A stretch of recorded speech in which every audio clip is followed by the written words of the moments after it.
आज police line सभागार में ब्रिजभूषण जी, अपर पुलिस महानिदेशक वाराणसी जोन, सुभाष चंद्र दुबे पुलिस उप महानिरीक्षक आजमगढ़ परिक्षेत्र, पुलिस अधीक्षक प्रोफेसर त्रिवेणी सिंह, जनपद के समस्त आला अधिकारियों के साथ कानून व्यवस्था एवं अपराध समीक्षा के संबंध में गोष्ठी की। अपर पुलिस महानिदेशक द्वारा जनपद के समस्त पुलिस अधिकारियों को विशेषकर महिलाओं व बच्चों के प्रति होने वाले जघन्य अपराध, लूट, हत्या, डकैती व अन्य सनसनीखेज घटनाओं पर प्रभावी अंकुश लगाए जाने के लिए तत्काल कार्रवाई किए जाने के लिए निर्देशित किया। कोविड-19 कोरोना महामारी के दृष्टिगत जनपद में पुलिस द्वारा लॉकडाउन में सोशल डिस्टेंसिंग का सख्ती से पालन कराए जाने पर जनपद की पुलिस का उत्साहवर्धन किया। अपराध समीक्षा गोष्ठी के दौरान सिद्धार्थ तोमर क्षेत्र अधिकारी सगड़ी को लापरवाही किए जाने पर चेतावनी प्रदान की।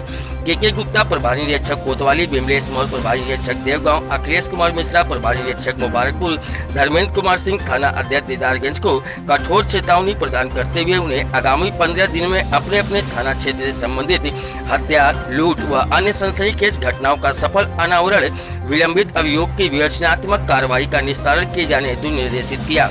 समीक्षा के दौरान दिनेश कुमार सिंह प्रभारी निरीक्षक निजामाबाद की घोर लापरवाही पाए जाने पर उन्हें पुलिस लाइन स्थानांतरित किया गया।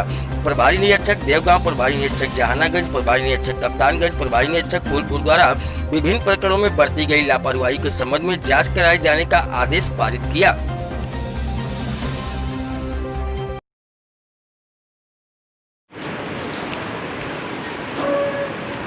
ठीक है, हो गया तो आ सकता है।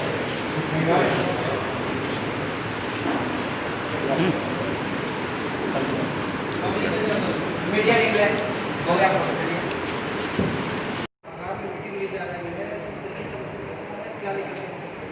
देखिए, जो आज आके मैंने समीक्षा करी तो मेन था पिछले 5-6 महीने में जो क्राइम हुआ, लॉ घटनाएं हुई, कहाँ हमारी कमी क्या क्या है।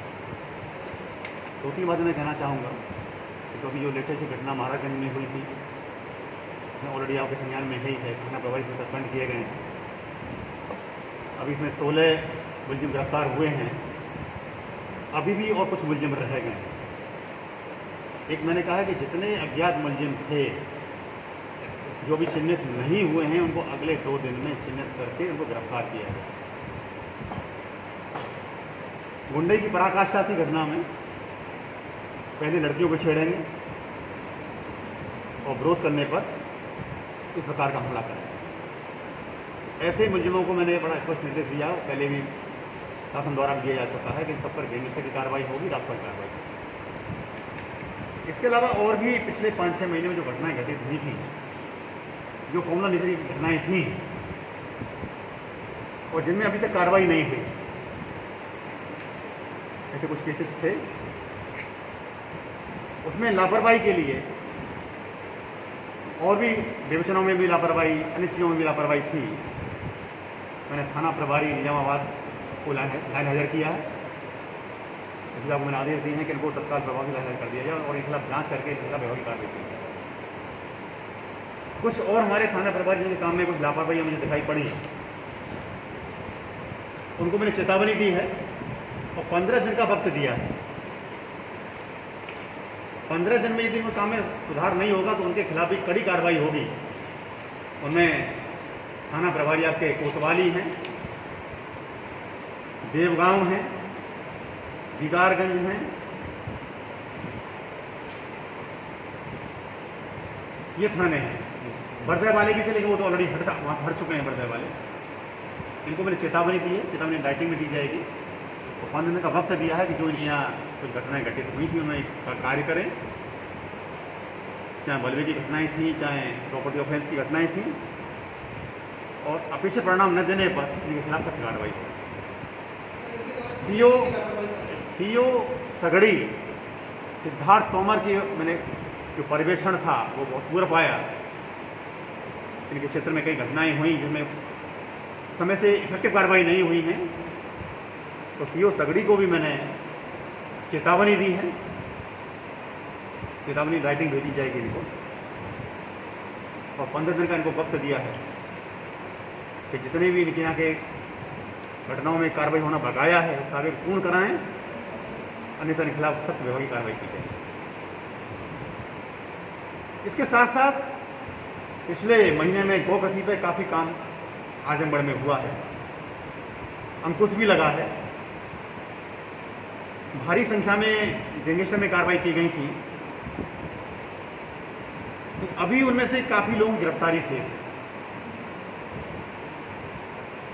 तो किसी घटनाओं में पहले बेल पा चुके हैं, गैंगस्टर लगा है, लगभग 142 लोग थे। तो मैंने कहा कि अभियान चला करके अगले 10 दिन में इन सब की गिरफ्तारी हो, और जितने गैंगस्टर पंजीकृत हुए हैं गौकसी के मामले में, एक एक अभियुक्त की प्रॉपर्टी की समीक्षा होगी।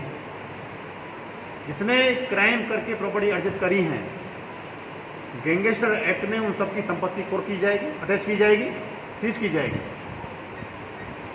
कोई भी व्यक्ति कानून को गौकसी करके माहौल बिगाड़ने का प्रयास करेगा, या जिस प्रकार की घटना महाराजगंज में हुई थी इस पर घटना करने का प्रयास करेगा, पुलिस सख्ती से निपटेगी। और केवल गिरफ्तारी नहीं, उनके खिलाफ जैसे मैंने कहा गैंगस्टर में कार्रवाई होगी, राजपाल में कार्रवाई होगी, जिससे इस प्रकार की हिम्मत जो हमारे गुंडा एलिमेंट से न करने पाए। बाकी क्राइम, जहाँ तक क्राइम की बात है, क्राइम अंडर कंट्रोल है। कुछ केसेस हैं जिनकी वर्कआउट नहीं हुए हैं। कोतवाली में घटना हुई थी, लंबा वक्त हो गया है, केस वर्कआउट है, गिरफ्तारी नहीं है। वो भी उनको मैंने अल्टीमेटम दिया कि उनको गिरफ्तार करें। अभी हाल फिलहाल में एक घटना 2 लाख की लूट हुई थी, उसमें भी नाम प्रकाश में आ गए हैं, उनको गिरफ्तारी के लिए कहा गया। तो कुल मिलाकर के जहाँ बाकी लॉकडाउन अच्छा है, लॉकडाउन बड़ा बहुत अच्छा कार्य किया, लॉकडाउन में अच्छे से इम्प्लीमेंटेशन किया, स्प्रेड को रोकने में बहुत अच्छी भूमिका पुलिस ने निभाई। सोशल पुलिसिंग का भी काम किया, गरीबों को सहायता पहुंचाने में। जो जिस बार की कॉल आई थी वो हेल्प पहुंचाई गई, उसके लिए पुलिस ने बहुत अच्छा कार्य किया है, बधाई की पुलिस पात्र है। क्राइम फ्रंट पर जहां मैंने चीज़ें बताई, जो कुछ कमियां थी जिन थानों में, उनको मैंने सचेत किया गया है और उनके खिलाफ बहुत स्ट्रॉन्ग कार्रवाई होगी।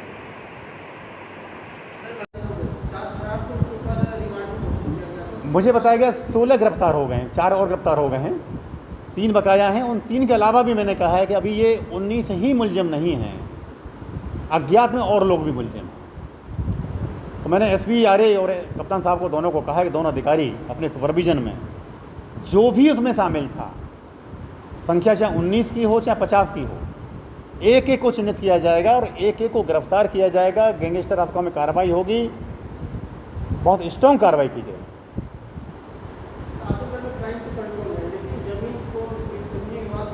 जमीनी विवाद को लेकर के भी मैंने आज समीक्षा की है। एक व्यवस्था मैंने बनाई पिछले 2 हफ्ते से, उसमें मैंने कहा है कि जितने भी हमारे गांव हैं, गांवों की समस्याओं के आधार पर, तो देखिए जहाँ भूमि विवाद हों, चाहे रास्ते के विवाद हों, अन्य विवाद हों, उनकी कैटेगरी बनाई जाए, ABC कैटेगरी। हर एक कैटेगरी गांव में क्षेत्राधिकारी जाएंगे, B में थाना प्रभारी जाएंगे, C में हल्का इंचार्ज जाएंगे। जहाँ विवाद हल कराया जा सके उनको हल भी कराएंगे। भूमि विवाद हैं, अन्य विवाद हैं, जहाँ तनाव बने हुए हैं, किसी प्रकार की घटना की आशंका है, तो मैंने कहा है उनके खिलाफ समय रहते 107(16)(3) में उनको पाबंद कराया जाए। और पाबंद के पश्चात कोई उल्लंघन करता है तो 122 में उसकी रिकवरी हो। जितने भी गाँव में आवारा तत्व हैं जो गांव के माहौल को ख़राब करते हैं, छेड़खानी करते हैं, गुंडाई करते हैं, एक एक को चिन्हित करके उनके खिलाफ गुंडा एक्ट में कार्रवाई के लिए मैंने कहा है, 110 में कार्रवाई के लिए मैंने कहा है। और जितने सांप्रदायिक गुंडे के लिए मैंने कहा कि अभियान चलाया जाएगा। से ही जो भी सांप्रदायिक गुंडा है, धर्म के आधार पर गुंडाई करता है, एक एक को चिन्हित करके उसकी सक्रियता के आधार पर उसके खिलाफ पहले से ही प्रिवेंटिव कार्रवाई करने के मैंने आदेश दिए हैं, और इसकी डेली समीक्षा मेरे लेवल पर भी होगी।